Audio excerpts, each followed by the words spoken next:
What is up, everybody? My name is Justin French, covering music for those who care, and right now take a look at the new album from Arctic Monkeys, this one entitled Tranquility Base Hotel Casino. Now, Arctic Monkeys are a band that I got into by playing Rocksmith 2014, and one of the songs that was on that soundtrack happened to be Are You Mine, and I played through that song a bunch of times, and it was a pretty fantastic song. So I went and checked out more singles from their last album, AM, the self-titled record. This is their first album in 5 years, by the way. And I was also enjoying other singles on here, like Do I Want to Know and Why'd You Only Call Me When You're High. I think I got that. I might have butchered it, but oh well. I really did enjoy the singles, and Arctic Monkeys are a band that I've heard have a lot of critical acclaim, so, I kind of thought, why don't I talk about them whenever the next album comes out? Now, a pretty interesting fact about this record is that most of this record was pretty much written in 2016 by lead singer Alex Turner, who had gotten a Steinway Vertigrand, which is a piano, which I think is featured on the album art, for his birthday that year. And another fun thing is that the vocal demos were taken on an 8-track, which is also pretty interesting.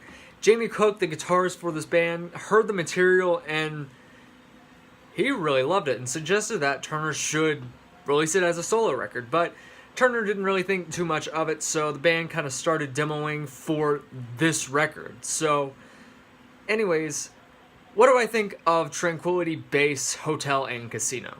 Now, if you were coming into this record to expect something like the guitar-driven riffs from the last record, AM, back in 2013, well, that's pretty much not what you're getting here on this record. Instead, you're getting a complete 180 from that sound, and it kind of goes for something more different. Of course, we have more of the piano being played throughout all of this record. I can't think of a track where there's not piano here on this album. But it also kind of sounds a bit more jazzier, and it kind of feels a bit more lush. And I'm also going to say this, but I feel like compared to the other records that had come before this one, Alex Turner just, I don't know, he just comes off a bit cocky in his delivery. Not to say that's a bad thing, because I think Alex Turner does a fantastic job as the vocalist here on this album. I don't know why, this honestly sounds like something that I would hear in the 50s and even the 60s in points of this album. And I love that the band decided to do something different with their sound instead of just doing a retread of AM. I always love it whenever a band decides to be different and experiment with their sound. Even if it doesn't pay off very well, hey, it's different. Now, some lyrical themes you're going to find here on this record come in the statement that while this album refers to science fiction on tracks like, I don't know, there's a track called Science Fiction, need I say more? But also exploring the role of entertainment, the desire to escape into it, and the desire to create it during periods of socio upheaval and crisis, while also influenced by current politics in the US, religion, and technology, which I found to be a pretty interesting concept.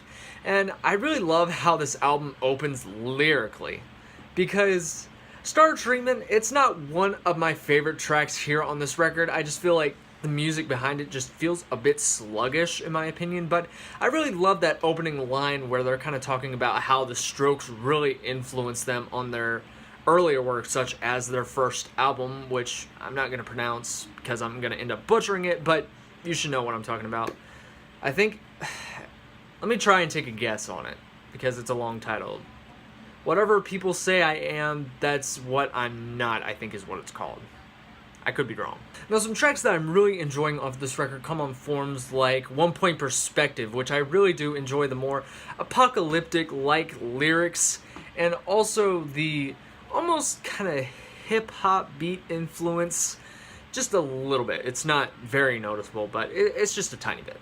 And 4 Out of 5, which is probably my favorite track off of this record, it really reminds me a lot of David Bowie.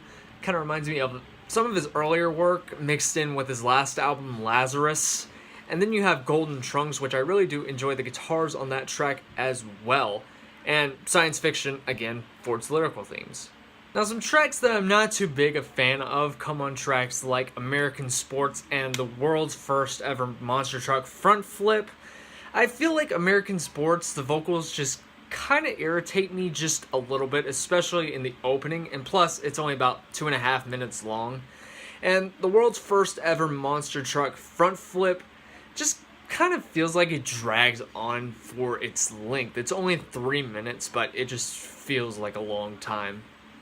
So, not only is piano added to the sound of this record, but there are other little instruments here and there that you'll find on this record, such as the harpsichord on the title track, Tranquility Base Hotel and Casino, the lap steel on Star Treatment and American Sports, again, not two big tracks that I'm really a fan of, and also baritone guitar even on Science Fiction and Bat Phone. And even James Ford, the producer of this record, even comes into play with the instruments on this record. And I have to say, he does a pretty fantastic job producing the record, especially for it to sound the way it does, like the 1960s. Kudos. So overall, while there are a couple tracks that I'm probably not going to be coming back to as much as the rest of the record, I think this is a pretty stellar record. And another fun fact, I love the fact that they decided not even to release a single before this album comes out, just to kind of keep the listener in suspense for what's to come. So definitely give this album a listen. If you were expecting something like AM, again, this is a complete 180 from that sound. It kind of is a bit more 60s, almost jazzy lounge influence. So if you're into something like that, or you would like to see Arctic Monkeys experiment with their sound, I think you're definitely going to enjoy this record. For me, I'm gonna give this one probably a good 8 out of 10. But anyways, y'all, these are my thoughts on Tranquility Base Hotel and Casino. What are your thoughts on the record? Definitely comment in the comment section down below. And anyways, y'all, thank you so much for watching this video. Thank you all for watching this video. As always, thanks to Infinity on Hannah for these awesome designs. If you want to subscribe to my channel, you can click right over there to catch up on more content on this channel. If you want to see a previous video that I did, you can click right over there to see that video. And if you want to follow any of my social media links, they are linked down at the bottom. So thank you all for watching. Hope you enjoyed, and hope to see you soon.